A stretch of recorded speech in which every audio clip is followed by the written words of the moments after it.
Hello again, and welcome to another One Stop Geek Shop podcast live unboxing. It's all we ever do.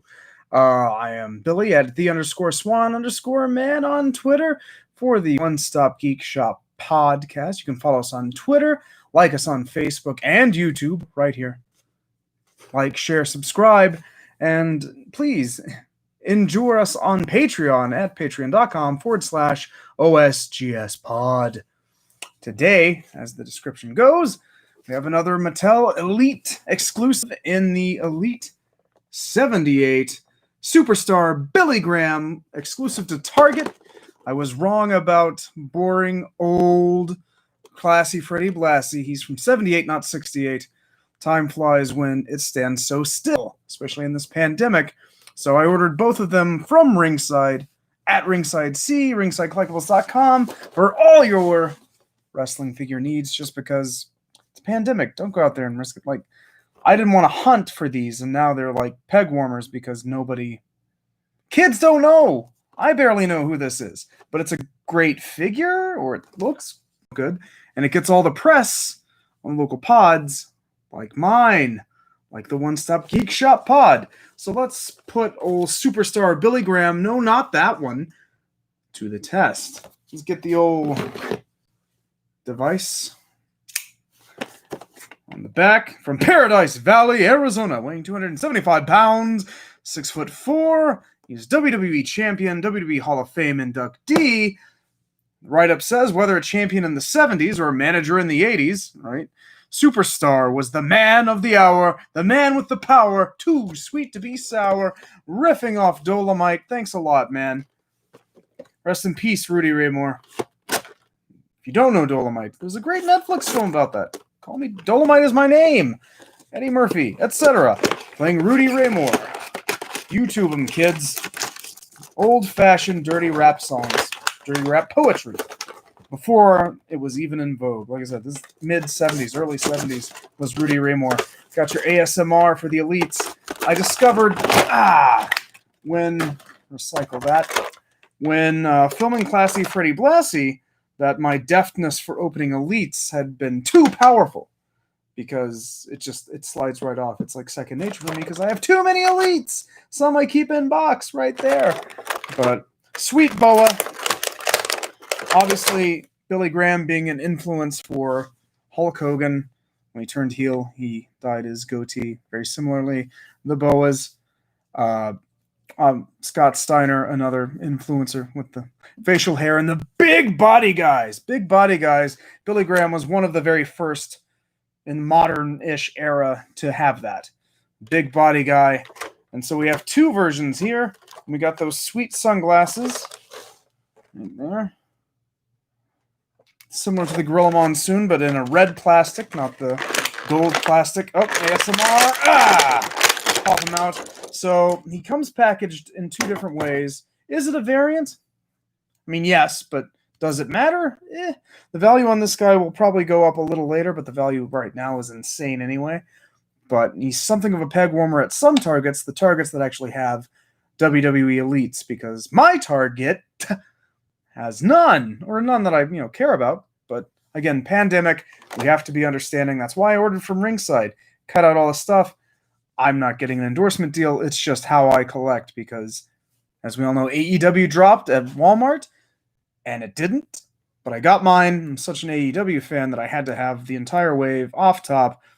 So I just ring-sided it, and there it is. Same with Billy Graham and Freddie Blassie, because I was so burned on Mattel. He's got a little scuffsky, little paint drip. Looks like he has, like, a single hair. But two closed fist hands. The True Effects paint on this head looks very good. So I got the exclusives, because the previous exclusives, like the Iconics, Peyton Royce, Billy Kay, were split between Target and Walmart, and that was a dismal failure, in my opinion.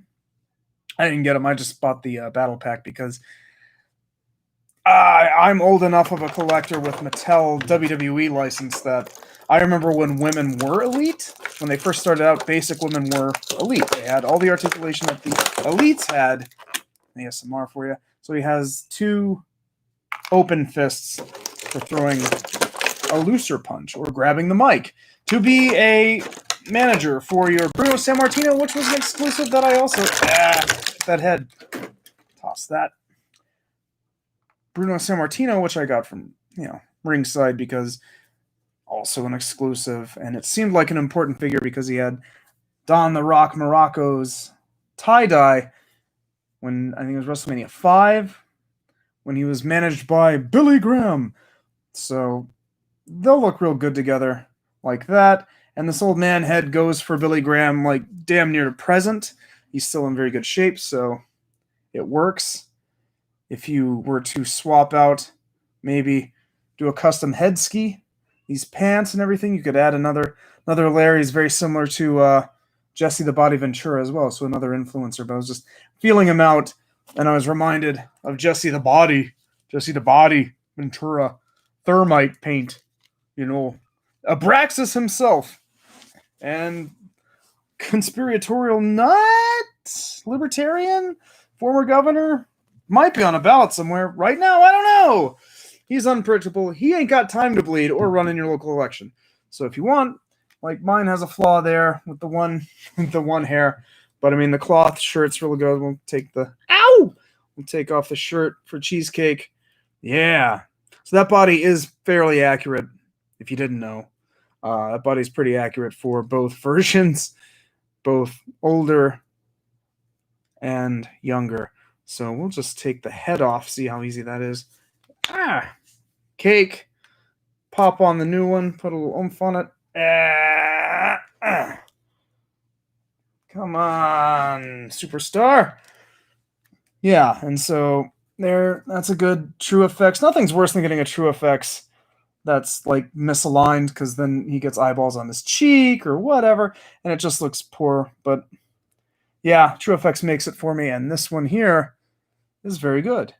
He's getting a lot of praise from certain individuals that it's like contender for figure of the year, at least in terms of wrestling. I mean, part of it, construction is very important, but for me, it's also the character. How much demand for the character? I mean, he's going to be a peg warmer. He already is in these trying times. But also just like Billy Graham, who'd he ever beat? And I say that not knowing, not a wrestling, but a toy guy, but also, well, I am a wrestling guy. But the show is not a wrestling show. But we'll make it a little bit of a wrestling show. And I'm just saying, I don't have a memorable match with Billy Graham in it that isn't him just being a manager, because I'm not like WWF guy. I'm not that familiar with it, but I'm an old man. I haven't done my research. I researched AWA, NWA. So, Roddy Piper, Rick Martel. That's how I did my schooling. Matt Bourne, rest in peace. But there it is. Yeah, younger. I think I like the older head, although those mutton chops are sweet. We'll talk about, speaking of mutton chops, the Hellfire Club at some point. But until then, his glasses fell, so I don't have... Probably put the old man head on. But, somehow I got a lot more juice out of this figure than Freddie Blassie. I think it's because the alternate heads and just the general, like, fun feel of the figure. He's definitely a man of action, or, the colors, but man of managing. But he's a fun figure. There's a thing to be said for action figures and, like, hand feel and composition of, like, parts. And so this is a very good one, but I don't know if there's enough meat on the bone for the character for me to consider him Fig of the Year. But, warming up to me in real time, and you get to see my love of him as it, like, unfolded. So, will this develop into something else? Will I become a body guy? Too late, I already am one. Ha! But that's it, yeah. Very solid. I'm glad I didn't have to fight anybody for it. I'm sad that it's a peg warmer. But there it is. These are strange times indeed. So, for the One Stop Geek Shop podcast, I am Billy. Follow me on Twitter at @the_swan_man. Follow us, the whole pod, on Twitter at One Stop Geek Shop. Like that Patreon, like, share, and subscribe this video, this live stream, and we'll keep making them. I'll do my bestest. So until then, never grow up, never surrender.